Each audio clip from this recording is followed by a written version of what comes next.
What's up, everybody? We are back with some actual direct sales training today, okay? So if you guys are in sales, you're a remote closer, even a appointment setter, objections are going to be the one thing that keeps you from making a lot of money or no money. And most people absolutely suck at handling objections. This is what I was very, very good at when I was in the game actively, and it made me a lot of money. It made me 20, 30K a month at 20 years old, okay? So this is how to never deal with objections again.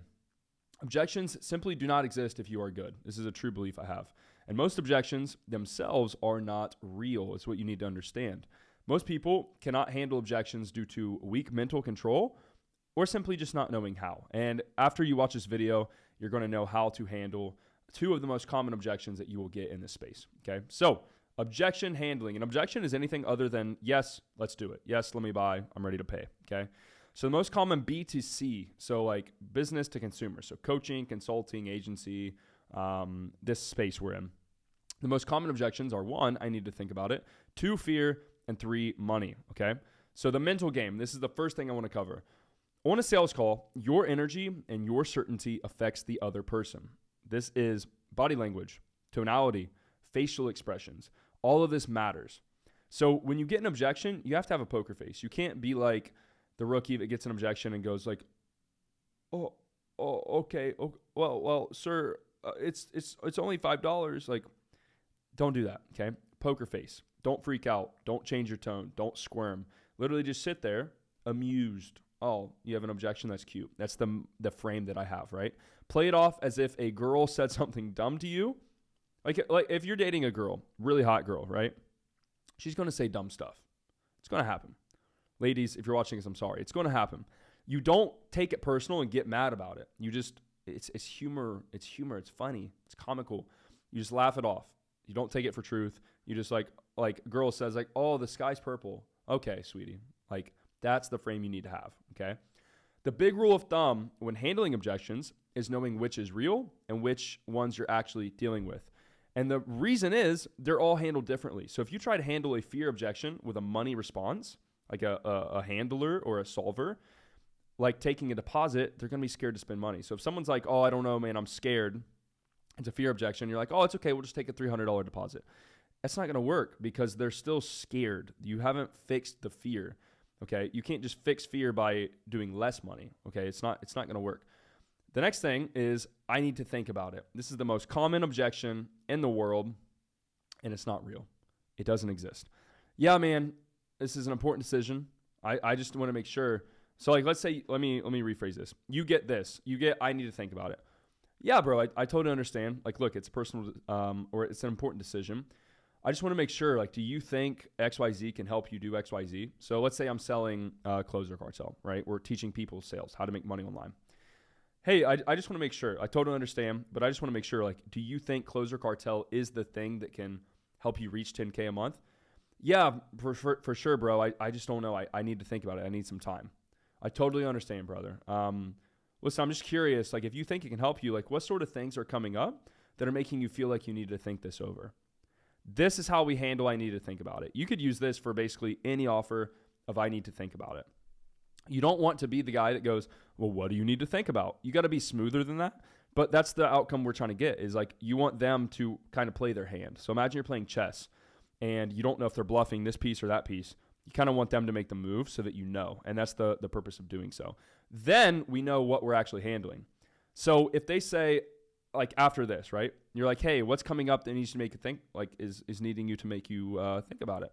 And they say, oh, I don't know, man, it's just a lot of money. This means it's now money or fear. I don't know, it's a lot of money. Is it a lot of money because you don't have money, or is it a lot of money because you've never spent that much money? Money or fear.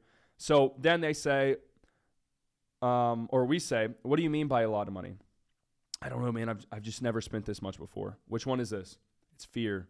It's fear of spending money, which there's a nuance to objections. You can't just go, oh, I don't know, man. It's a lot of money. Okay, he's poor. No, not true. Not true at all. He's scared of spending money. He has the money. Okay, so we handle this differently. Or, for example, I don't know, man. It's just a lot of money. Money or fear? What do you mean by it's a lot of money? I get paid Friday, and I don't know if it's a good idea to spend this much on this right now. It still could be fear, but that sounds like actual money objection, okay? So like, hey bro, like, yeah, I want to do this. I don't know. I've never spent this much money before. Like, what do you mean? Well, I get paid on Friday. I don't know if this is a good idea. So maybe the bank account's low. So maybe it's a logistical money issue. Okay, that's an actual money objection. This is the one we would solve by taking a deposit, right? Just to get him in. He gets paid Friday. We collect the rest. Not fear. So if we want to handle fear, here's actually how to do it. So I don't know, man. It's just a lot of money.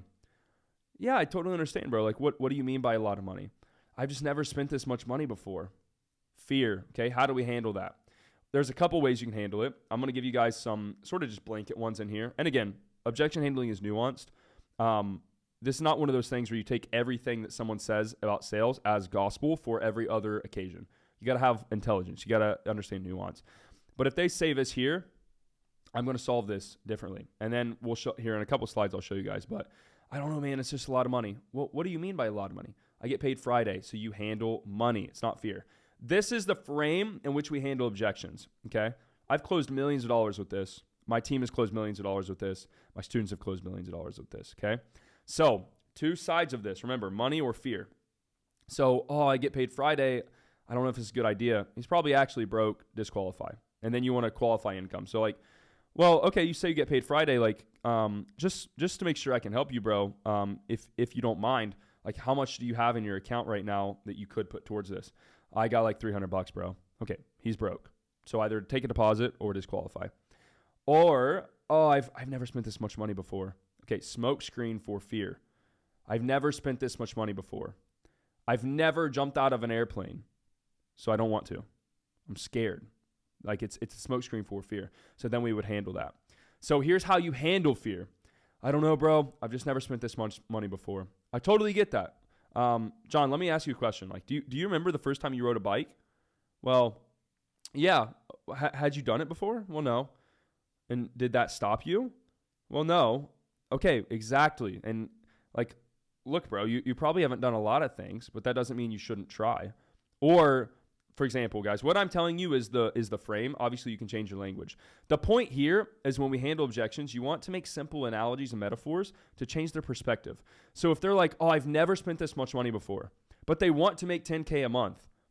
Hey, bro, have you ever made $10K a month before? Well, no. Okay, well, are you scared of doing it? Well, no, I want to. Okay, if this is what it takes to get to $10K a month, are you scared to do it just because you haven't before?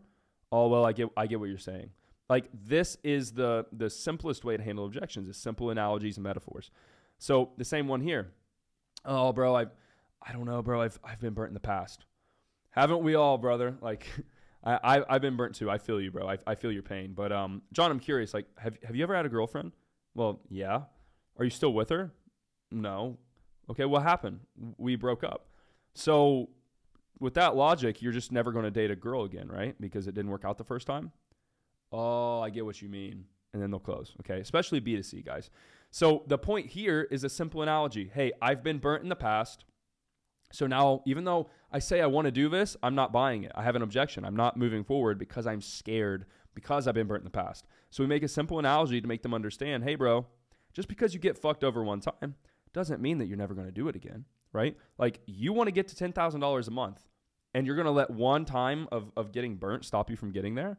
We want to make them realize that without actually telling them that. And that's the purpose of this, okay? Guys, objection handling is not hard. It is very simple. It is not hard at all. And we can go back to this one as well. So another example, I don't know, man, I've never spent that much money before. I've never done it. I've never done this, so I'm scared of doing it because I've never done it. That's what they're saying. So we can handle this a couple different ways. We can go back to the bike analogy. Hey, bro, like, or a car. A car is a good one. Hey, like, you drive a car, right? You have a driver's license? Yeah, I drive. Okay, were you nervous the first time? Yeah, a little bit, but you did it anyway, right? Yeah, I did. Okay, why? Well, because I really wanted to drive a car. Okay, brother, well, you're in the same situation. You want to make $10K a month. You've never done it before, and you've never invested in yourself before. So why do you think you're not at $10K a month? Oh, well, probably because I haven't invested in myself. Exactly. So do you think we're going to be able to get where we want to go if we just keep doing the same thing we've been doing and we don't take risk, right? It might be scary. I understand, bro. It's $1,000. It might be scary. But if you don't do it, what is going to happen? You're just going to continue doing the same thing. Oh, I guess you're right. I just got to suck it up and do it. Guys, it's that simple, okay? It is that easy. It's not hard. It's not complicated. It's that easy. If you guys, by the way, this is only like 2 examples out of 50 different ones I could give you. If you guys want help objection handling, look at the description of this video. We just launched our new program, Remote Protocol, and it is full of top-tier objection handling training, and it is only $9.97 right now. So, guys, let me know what questions you have underneath this video, and I will spin up more sales training for you. I can run these all day. This took me a couple minutes to make. This is in my head, okay? So, thank you guys for watching. Like, comment, subscribe, and I will see you on the next video.